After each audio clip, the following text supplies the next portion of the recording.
Hi friends, welcome back my channel. உங்கள் செல்வி தேனி பொண்ணு. இன்றைக்கி எங்கே போகிறோம் அப்படின்னா, தமிழ்நாட்டிலேருந்து டெல்லிக்கு போகிறாங்க. அது இன்றைக்கி ஈவினிங் தான் போகிறோம். அதுக்குள்ளேயும் ஒரு சாமி தரிசனத்தை பண்ணிட்டு வந்துடுவோமா. கிளம்பியாச்சு. காலையில் 5:30 எங்கே போய் நின்னோம் அப்படின்னா, திண்டுக்கல் நத்தம் ரோட்டில் இருக்க ஒரு திருப்பதி ஹோட்டல் தாங்க. ஹோட்டல் சின்னதாக இருக்குன்னு காலங்காத்தையிலே நாங்கள் வேண்டாம் வேறு ஹோட்டல் போகலான்னு பிளான் பண்ணோம். ஆனால் இப்படி ஒரு சாப்பாடை மிஸ் பண்ணியிருப்போங்க.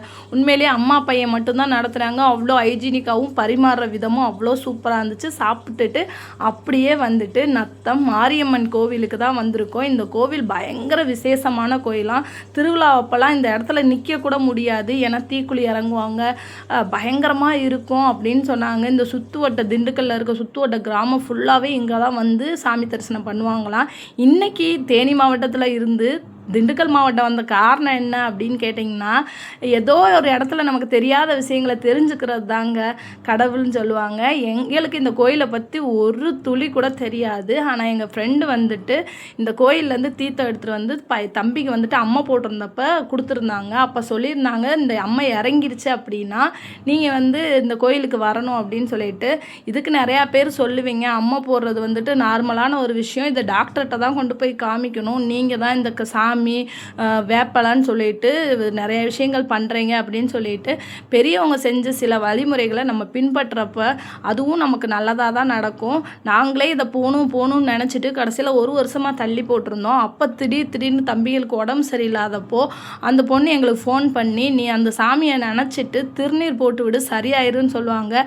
இது ஒரு சில மூட நம்பிக்கையாக இருந்தாலும் கூட அந்த விஷயத்தை நமக்கு செய்கிறப்ப அந்த விஷயம் சரியாகுது அப்படின்றப்ப அதை ஏன் நம்ம எடுத்துக்கக்கூடாது அப்படின்றத தான் சில விஷயங்கள். சாமி இருக்கா இல்லையான்றதை பற்றி பேசுகிறதுக்கே நான் வரல. என்னை பொறுத்த வரைக்கும் எனக்கு என்ன செய்யணும்னு தோணுதோ அதை செய்வேன். அந்த மாதிரி தான்.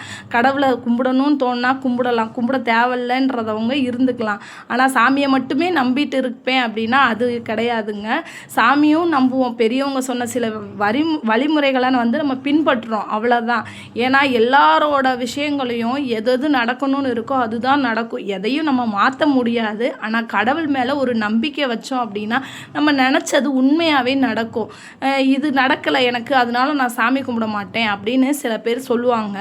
நடக்குதோ நடக்கலையோ நம்ம வச்ச நம்பிக்கையை எடுக்காமல் எப்போ நீங்கள் வந்து அதை கன்டினியூ பண்ணிகிட்டே இருக்கீங்கன்னா நம்மளை கடவுள் பார்த்துக்கிட்டே இருக்காருன்றதாங்க அர்த்தம். உண்மையை சொல்லணுன்னா, நம்ம கூட ஒரு விஷயம் நடந்து போயிட்டே இருக்கிறப்போ யோசித்துட்டே இருப்போம். அதை யோசித்துட்டு கீழே விழுக போகிற டயத்தில் யாரோ வந்து பிடிக்கிறாங்க பார்த்தீங்களா, அந்த இடத்துல தாங்க கடவுள் இருக்கார்.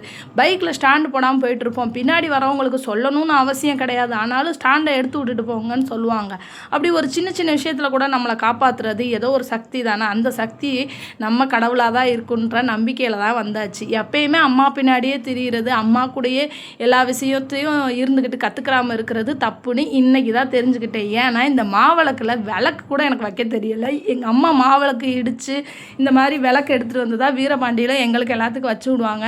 நம்ம எப்பயுமே வாயை அடிச்சுக்கிட்டே கூடையே நின்று சும்மாவே நின்னது தப்புங்க. ஒரு விளக்கு கூட பிடிக்க தெரியலையான்னு சொல்லிட்டு 4 பேர் என்னை கிண்டல் பண்ணிகிட்டு இருந்தாங்க.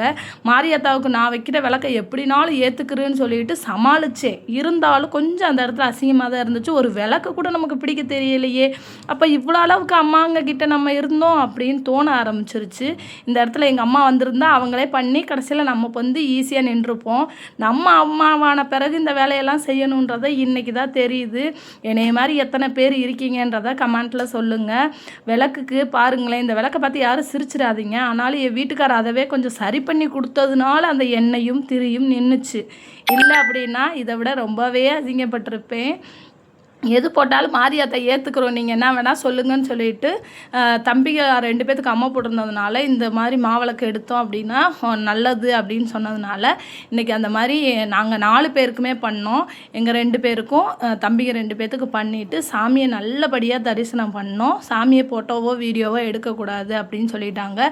அந்த மஞ்சள் துணி சுற்றி இருக்கிறது தாங்க கம்பம் வைப்பாங்களாம். இது எங்கள் ஊர் பக்கத்தில் இருக்க வீரபாண்டி தேனி மாவட்டத்தில் இருக்க கோயில்லையும் இந்த மாதிரிலாம் பண்ணுவாங்க. ஆனால் இந்த கோயிலுக்கு நான் இன்றைக்கி தான் ஃபஸ்ட் டைம் வந்திருக்கேன். இந்த மாதிரி விஷயங்களையும் எங்கள் அம்மா இல்லாமல் தனியாக செய்கிறது இன்றைக்கி தான். சாமி கும்பிட்டு வர்றப்ப திண்டுக்கல்லே ரொம்ப ஃபேமஸான நம்ம சிவா விவசாயி அந்த அண்ணனை பார்த்தது மனசுக்கு ரொம்ப சந்தோஷமாக இருந்துச்சு.